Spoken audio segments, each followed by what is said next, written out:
Hello po sa ating lahat. Mapagpalang hapon po. Sana ay nasa mabuti po kayong kalagayan. Nga po sa ating pag-uusapan, Kalingap Rab ay dismayado sa dalawang magkakapatid. Although hindi po to yung dismayado na as in ha.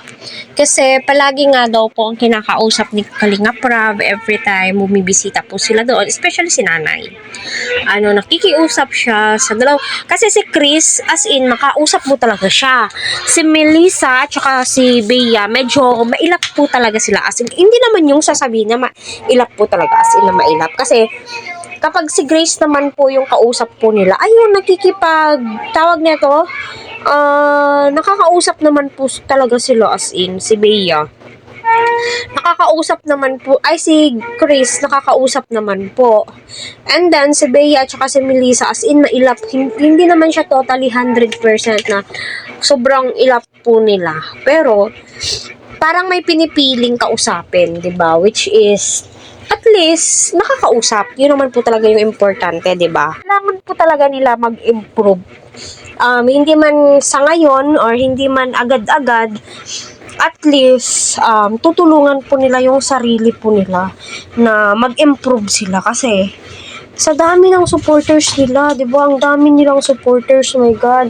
Ang dami nilang viewers. Yung tipong nagkakaisa ang lahat, nagkakaisa po talaga as in. Masasabi mo, nagkakaisa ang lahat, alang-alang sa magkakapatid. Masasabi mo na nga bang solid na? Yes, masasabi mo solid at suportado po sila ng mga viewers, supporters ngayon.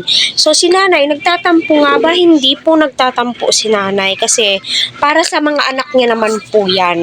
Para kila Bea naman po yung ginagawa ni Kalingap Rab.